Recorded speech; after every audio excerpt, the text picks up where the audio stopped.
Do you know what determinism is? The idea of determinism. Do you know what that is?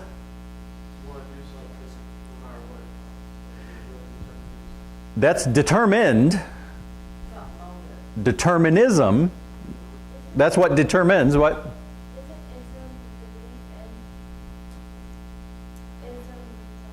You're right.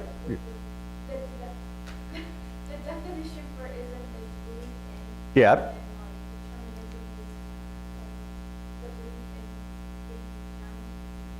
You got it. Right there. If you don't know it, it's okay, because if determinism is true, then you weren't allowed to have it. It wasn't determined that you would know it.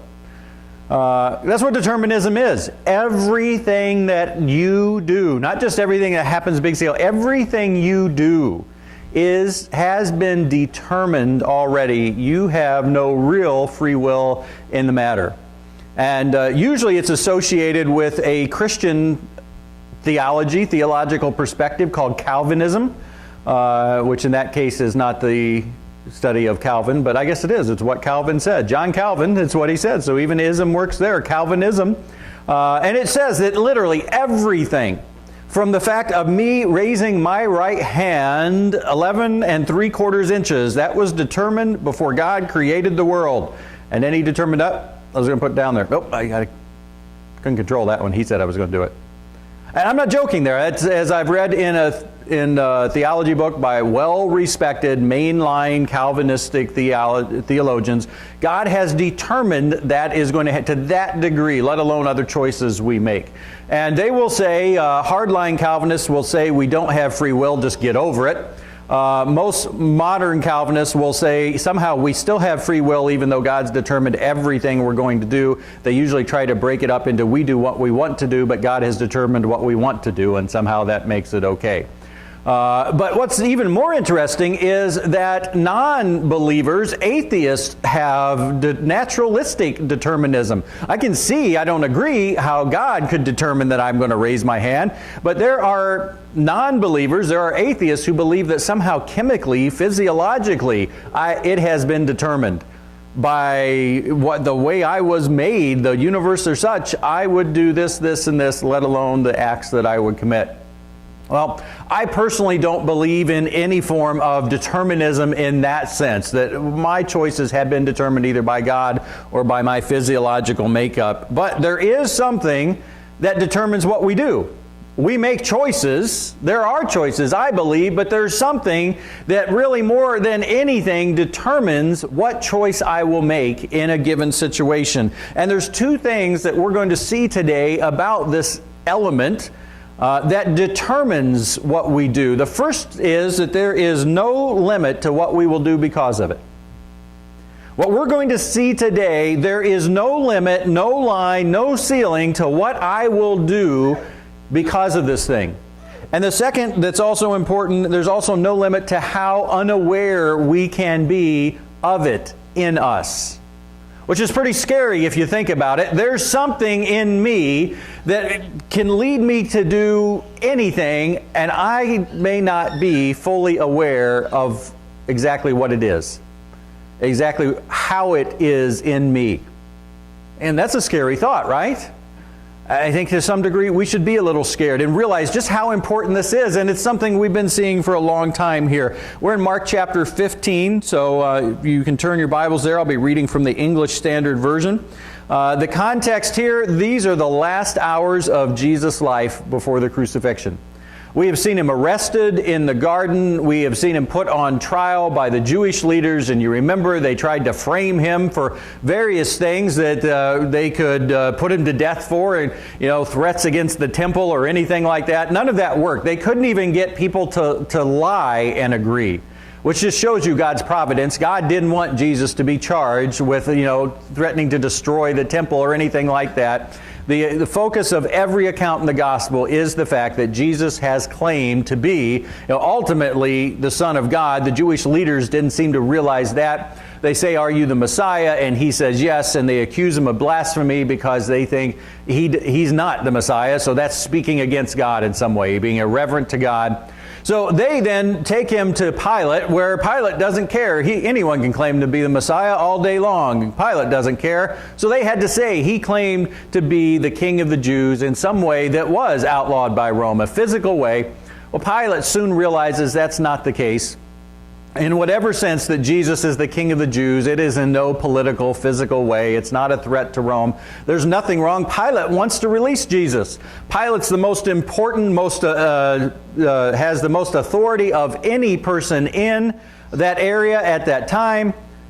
Why doesn't he release Jesus? Because as much as he wanted to, he wanted something else more.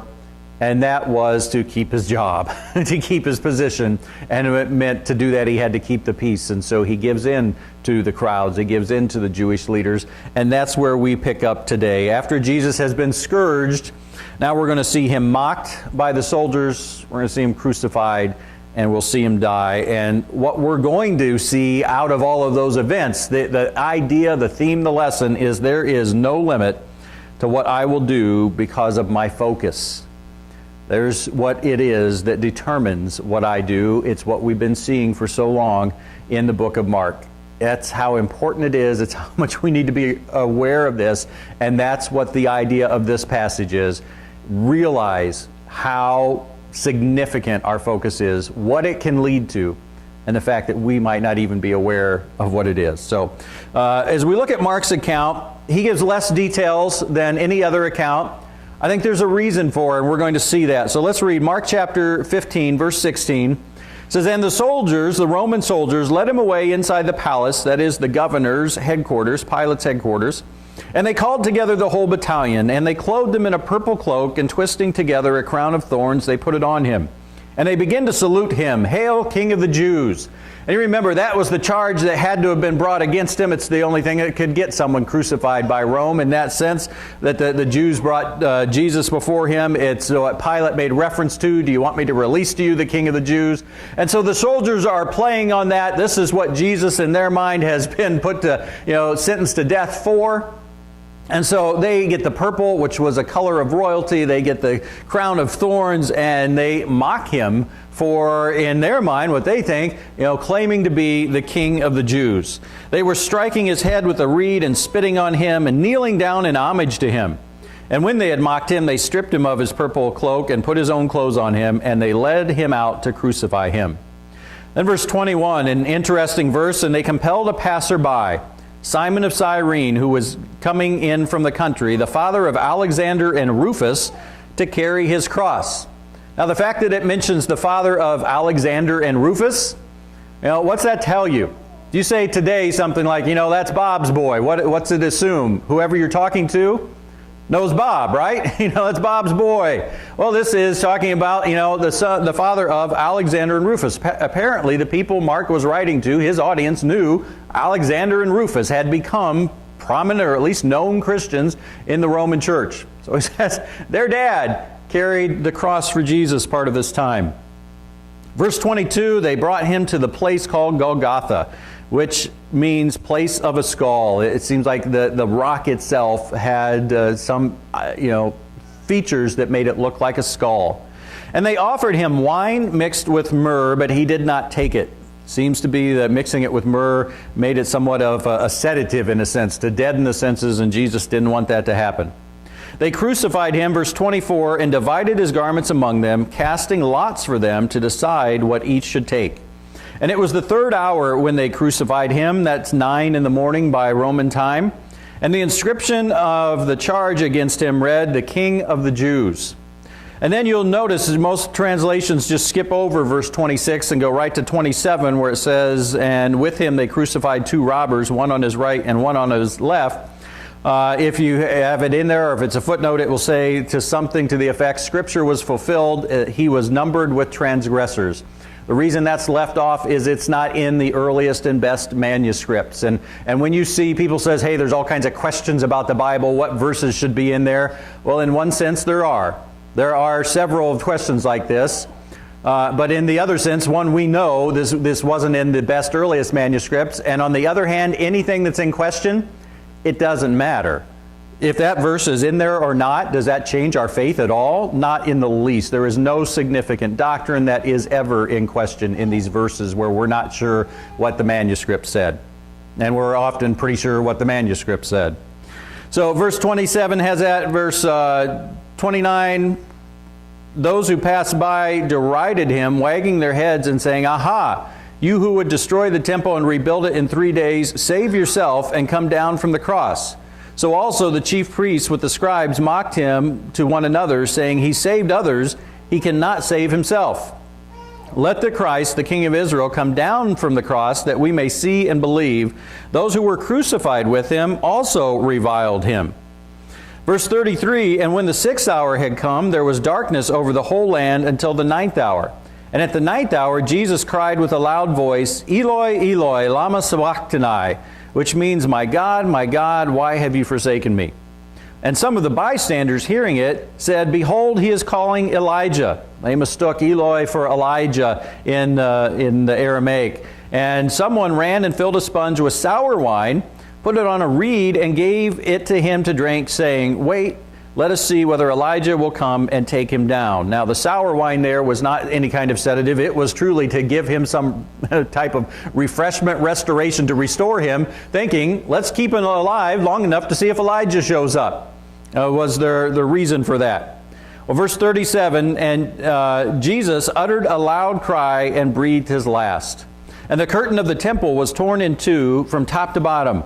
And when the centurion who stood facing him, the person in charge of the Roman troops, saw that in this way he breathed his last, he said, "Truly, this man was the Son of God."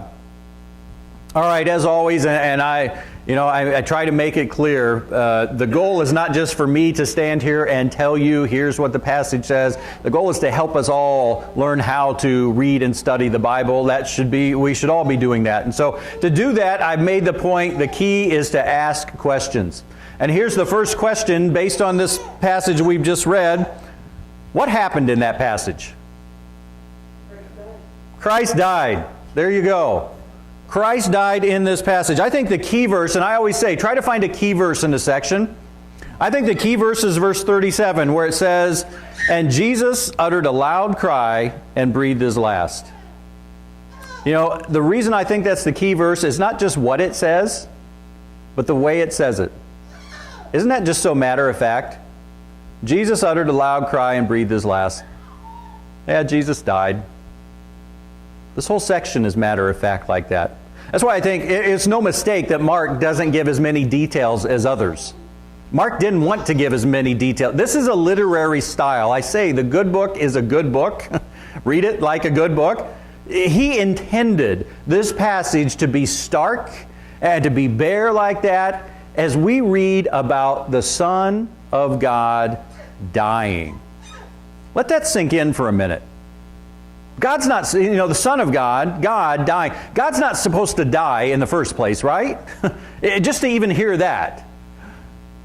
But then he didn't just die, he was put to death. The Son of God was murdered. The Creator was murdered by his creation. And Mark is writing about it so starkly. Yeah, Jesus breathed his last. That's to wake us up. Like, do you realize what just happened here? What happened here? Jesus was crucified. Let it sink in for a minute. The Son of... Absolutely, we're going to see that too. You're getting ahead. That's the next what happened section. But absolutely, the Son of God died. He was murdered. That's what we just read. We're so used to it. That's the problem with growing up in church and knowing these stories. What's going to happen? I think maybe the biggest wake-up call, if you saw the movie The Passion by Mel Gibson, we'd seen all these things. We'd seen the flannel graphs. They don't have flannel graphs that do any justice to this. You don't want to scar those kids for life. They didn't have any movies before this. The Passion was the closest to this is what it looked like. Did you see that? Wake it up. I saw some people, they just couldn't see it. I saw it a few times. One little name drop, got to see it at one point at a church where Mel Gibson was there to answer questions later. That was pretty cool. But just to see that we bought it afterward. I don't know why we bought the DVD. I am never going to watch it again. I have no desire to ever watch it again. I saw it 3 times in the theater. No desire to. Because it shows it. If anything, it'd make it sink in. Maybe that'd be the only thing. If I could show it and someone like, look what we're talking about here. Jesus, the Son of God, died. That's what this passage is about. So let's try to realize that. What happened? Jesus, God, was murdered, was put to death. All right, that should raise a question. How did that happen? How does God die? How does God get in a place where He's put to death? And the reason that we're going to focus on first is the perspective of the people. What did the people that day see? The soldiers who were mocking Jesus at first, when we see with the robe and the crown, what did they see as they looked at Jesus? Common criminal. Exactly. And one that apparently, based on what they heard, had claimed to be the king. So what are you going to do if you're a soldier? Let's have some fun with that. He says he was the king. Let's give him the robe, give him the crown. We'll bow down to him. That's what they saw there. Another political rebel, criminal. What about Simon, who was forced to carry the cross? What did he see?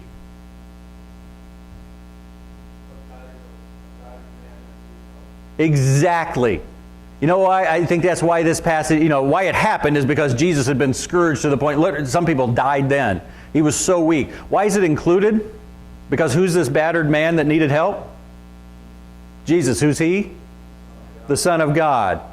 God needed help. That sentence doesn't even make sense, does it? God needed help? No, God doesn't need help.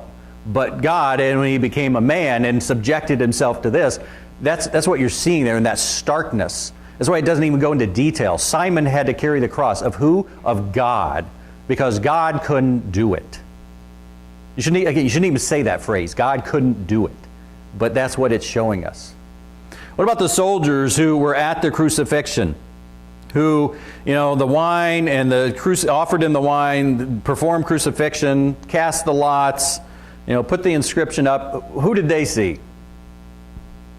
About the same as the first part. They saw another criminal and another crucifixion. For them, this was it was part of their job. And you even get the impression they didn't really like it. The fact that they offered Jesus that wine that was a sedative, there was an element there. Why would you give someone something that's going to drug them a little? There's a little compassion there. Like they know how bad this is. Let's offer the guy some of this. It's not going to be. It's not like it's going to make it pleasant with that. But like, let's at least offer it. They're just seeing another day's work. Here's a guy. We didn't determine he was worthy of death. That's not what a soldier does. Soldier carries out orders. We're the guys on duty today to put another guy to death by crucifixion. That's what they saw. What about those who passed by? It says in verse 29. Those who passed by derided him, wagging their heads and saying, "Aha, you who would destroy the temple and rebuild it in 3 days, save yourself and come down from this cross." Did Jesus ever say that He would destroy the temple? No, He said, destroy this temple and it will be rebuilt in 3 days. But He was talking about His body. But somehow that's what the word had gotten around, the charge that they tried to make against Him. He said He would destroy the temple and rebuild it. And they didn't really care about the rebuild part, but if He's going to destroy it, that could get Him in trouble with Rome. Well, that, certainly would provoke a riot and this, and that you shouldn't do that. And so Rome would be upset. So that's the reason for that charge. It wasn't so much, He said He'd rebuild it. It's like, hey, Rome won't like that.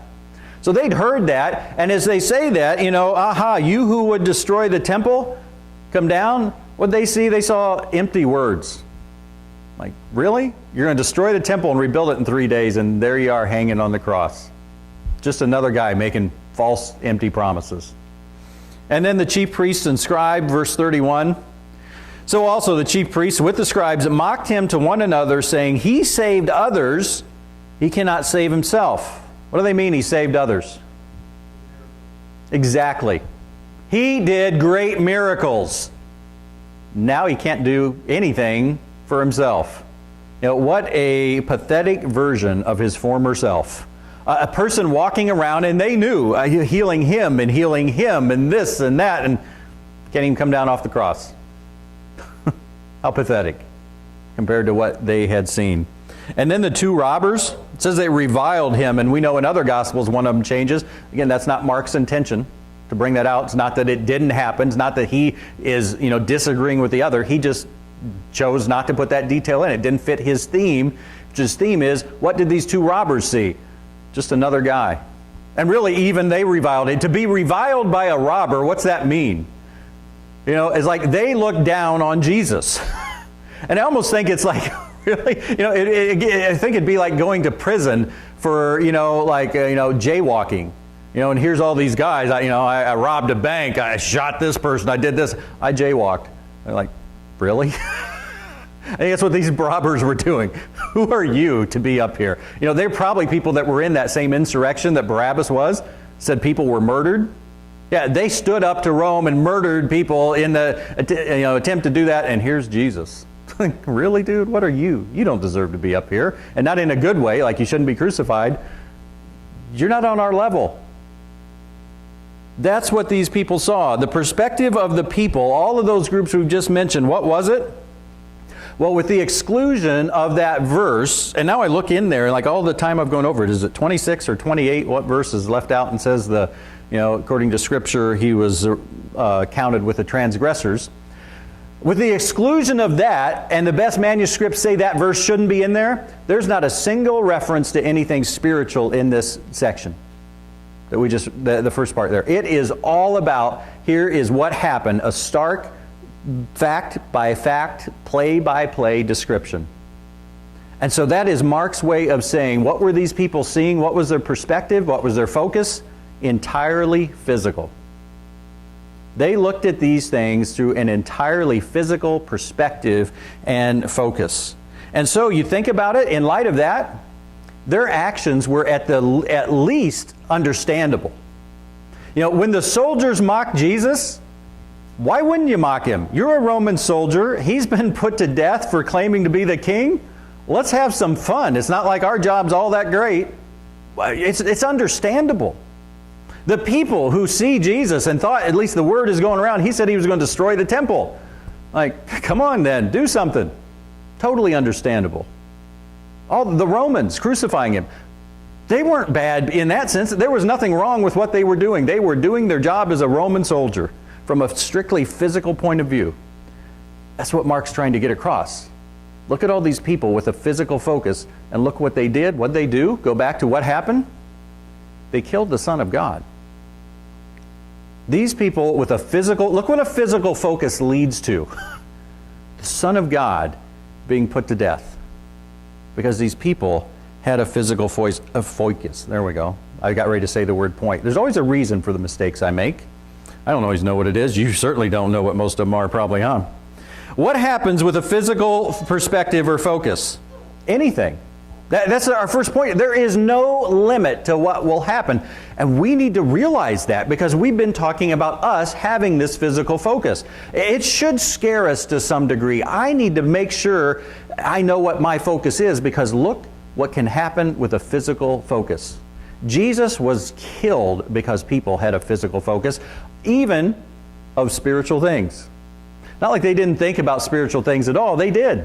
In a physical way, and that's what led to Jesus being killed. And you also see how totally oblivious people can be, even to something that extreme. And the reason, now the way you see it is there's three groups of people here. And they show us how just people can totally miss their physical focus. The first one's the disciples, even though they're not in this one, in the context that we've seen, and you think about it, I'm breaking it down section by section, because once again, you guys just don't want to stay here until it's time for evening service. So we've broken it down, but you take the big picture context, the disciples, their physical focus is seen here. The physical focus seen here is the same one they've had the entire time with Jesus. There's no difference. They looked at spiritual things in a physical way, and you know what? They didn't kill Jesus, but what did we see them do a week or two ago? One of them betrayed him. They all fled when he needed help, and Peter denied him. A physical focus that they weren't even aware of. We talked about this in Sunday school. It didn't matter all the stuff Jesus said, they still didn't get it. My way is different than God's ways. They didn't get that. The other group that shows us that you can be totally unaware were the Jewish leaders. In verse 32, they say, "Let the Christ, the King of Israel, come down from the cross that we may see and believe." What they already seen? What had they already seen? Amazing miracles. And here they are. You come down and we'll believe. To what degree did they even deceive themselves to think, yeah, we would believe? And then what happens after this? The darkness comes. It's dark for 3 hours in the middle of the day.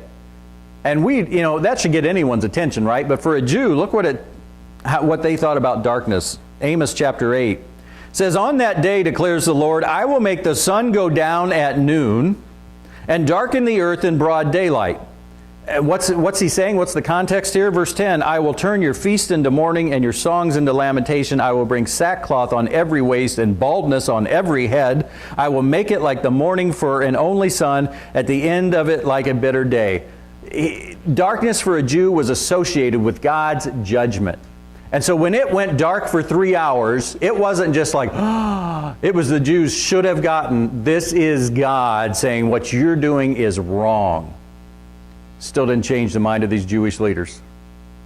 They were still deceived. They still didn't realize what they had. These Jews here, the leaders and those passing by, it's interesting, they acted the same way as the Roman soldiers. There wasn't any difference.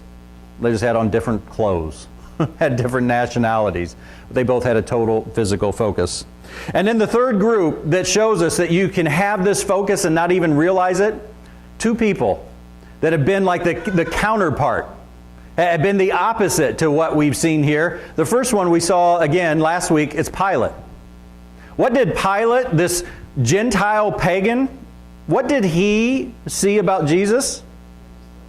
He's innocent. This guy is innocent. The Jews did this because they're envious of him.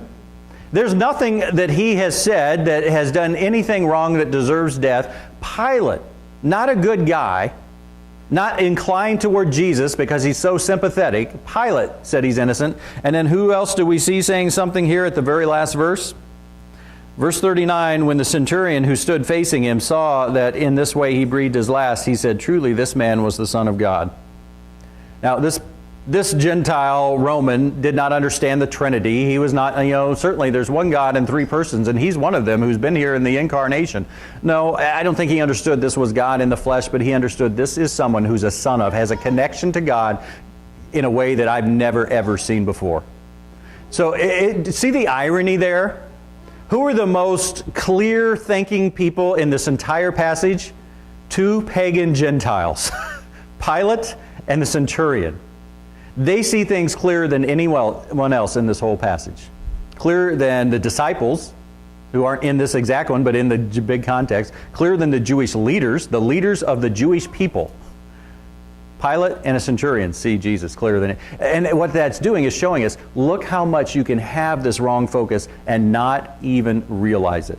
They're like the objective witnesses that are included in the gospel. Look what people who don't have an axe to grind think about Jesus. Look what people who are so tainted by their physical focus, look what they're thinking about and doing to Jesus. One thing it shows, unbelief isn't a matter of the mind, it's a matter of the heart. They didn't want it to be true. Pilate didn't care if it was true. The centurion didn't care if it was true. They had no heart stake in it. It was totally mind. What does the evidence say? This guy's not guilty of any political threat, and this guy has a connection to God I've never seen. Two unbiased observers, that's what they say. Well, let's make some application here then. My perspective and my focus is determining my actions. It is determining my life like it determined theirs, and so what I see determines what I do. And what do we just see here? Anything is possible. Based on my focus, anything is possible. These people had a physical focus, and what they do? They killed God. That's the limit for how far your focus can take you. There is nothing worse, is there? There's nothing further. There's nothing more extreme than a creation killing the Creator. That's what Mark is saying here. Look what your focus will do. Anything. And he also says, look how blind you can be to it. You can be people who have been focused on God for years and years and years, and you aren't as clear thinking as two pagans.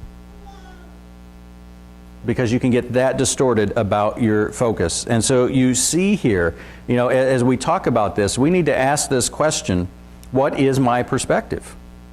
And we've been asking this it's been the theme of Mark since we began, and we've been getting really serious lately. You remember a few weeks ago, I asked you on a scale of 1 to 10, with 1 being totally physical and 10 being totally spiritual, where are you?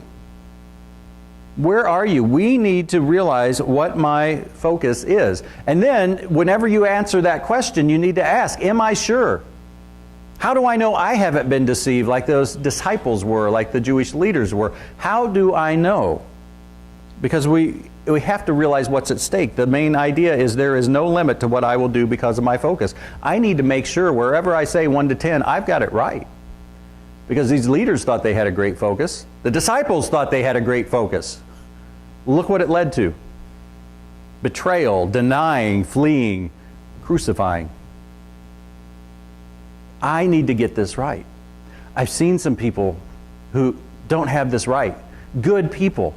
But because their focus is wrong and they don't even realize it. I know a person who the whole personality of this person is to help people. And they haven't done it for years and years and years, and they're miserable. Matter of fact, instead of helping and being kind to people, this person's one of the most angry people I know. And it's because he doesn't realize this focus and what it's done. I can think of another example of someone, again, thinks about spiritual things all the time, but in such a physical way that it's now jeopardizing the salvation of people close to this person. We need to realize how serious this is. I need to know, in light of how serious, where is my focus? Between physical and spiritual, where is my focus? And then I would ask you again, what have you done to find out? I've been bringing it up. I love to hear it in Sunday school today, this examination of self. I'm glad that's sunk in. We have to do that. What have I done to find out all these weeks? Have I truly examined myself, and what have I done to change? Remember last week I said, how do we change? We ask God for help, realize I can't do it on my own. We just do what we can, which is get into the Word and pray and talk with other believers and look at situations, and then we keep praying some more, the third one. Don't just pray when I'm in trouble. Pray all the time. Lay that as a foundation. Just do it. I thought about myself as I was getting ready for this sermon. I made some progress, but I still joke all the time about getting angry when the dogs do something. 8 dogs, one of them's going to be doing something. I joke about it and I see some laughs. I don't want to get angry when the dogs do. I mean, irritated, or what. I don't like the fact the dog chewed up my laptop tray. I'll never like it. I had a friend which whole other issue why she had a $200 swimsuit, but she said the dog just chewed up my $200 swimsuit. I said, well, that sort of makes my $25 laptop tray seem like an appetizer. It will never be a good thing, but I shouldn't get angry at that. I don't want to be a person who gets angry at that. Why do I get angry at that? Still, I'm a preacher. I've been at this for years. I've been going through the book of Mark with you. Why do I still get angry at that? Human is the base reason, but I can change. Why haven't I? Why haven't I? I've changed some.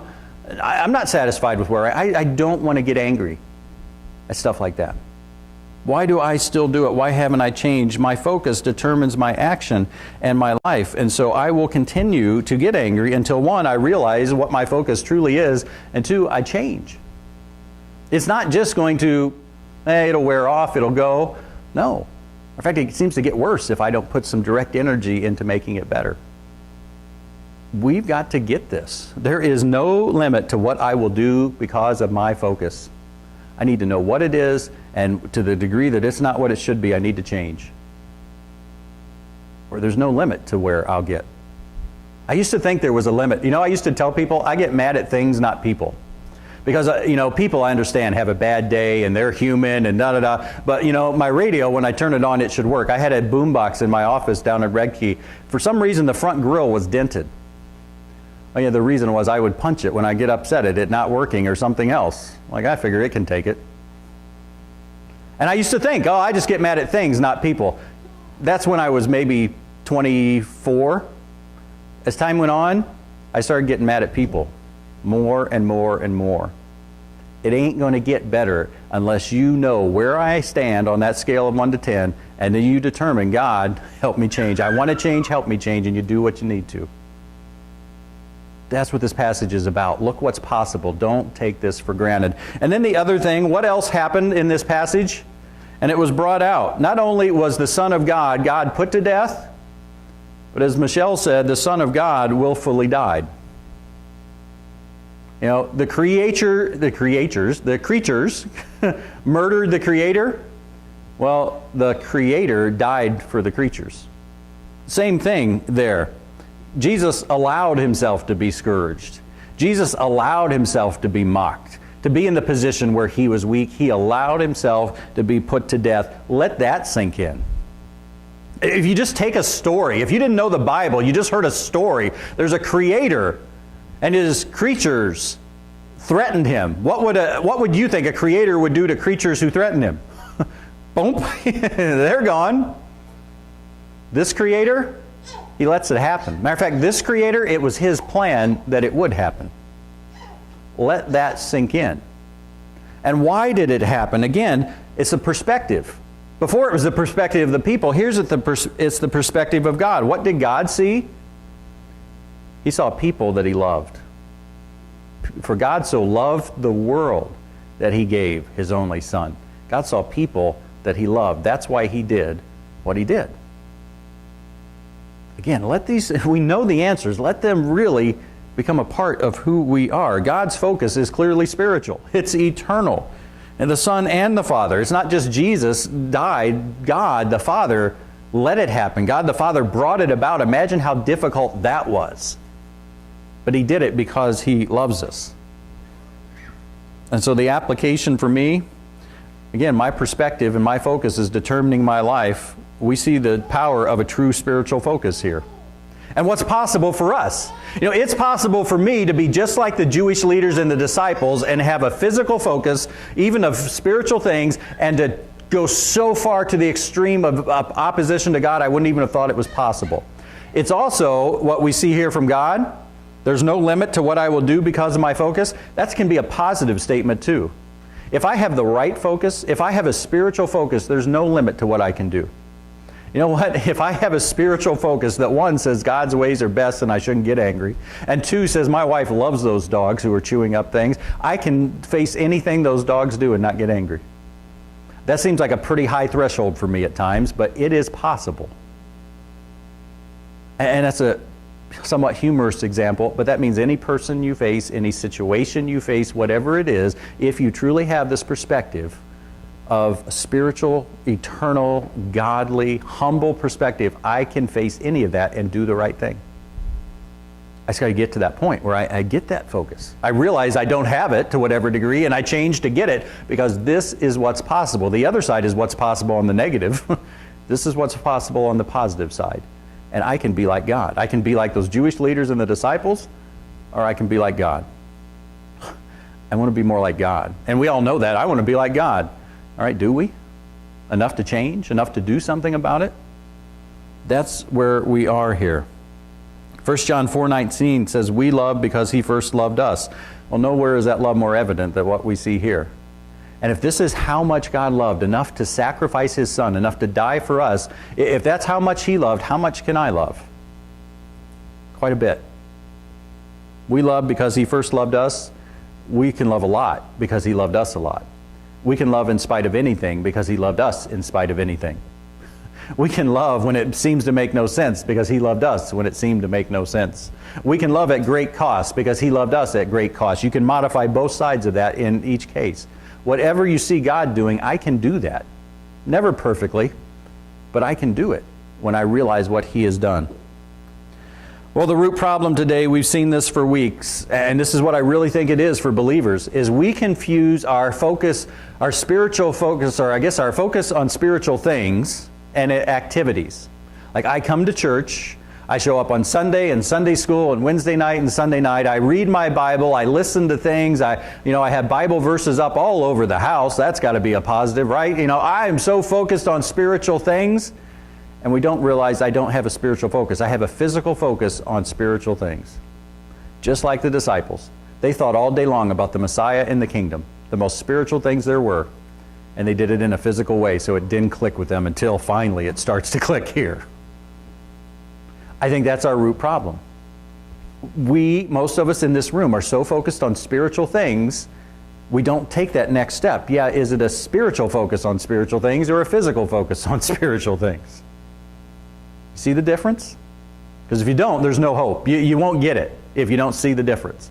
Because that's the key to overcoming. I need to step back and realize there is a difference. I can be thinking about spiritual things and actions all day long, but am I thinking about them in a spiritual way or a physical way? In a God-focused, humble way, or in a selfish, me, worldly way? Both are possible. Well, the last thing always is, what will I do now? And you'll notice on your outline,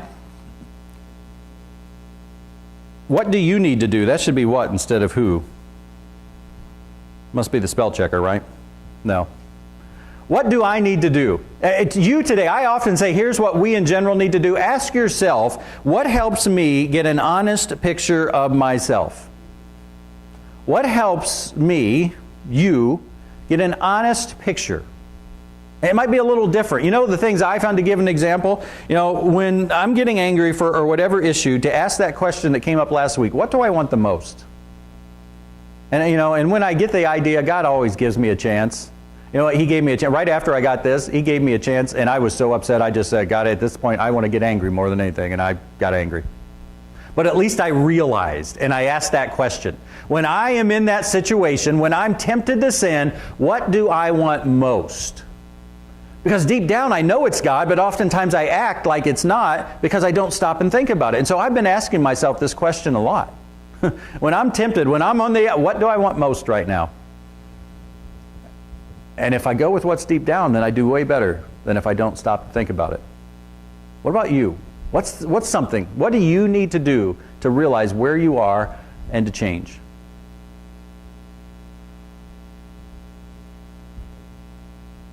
Any little helps? Anything that we've said? Ask other people. What do you see about me? That's a big one.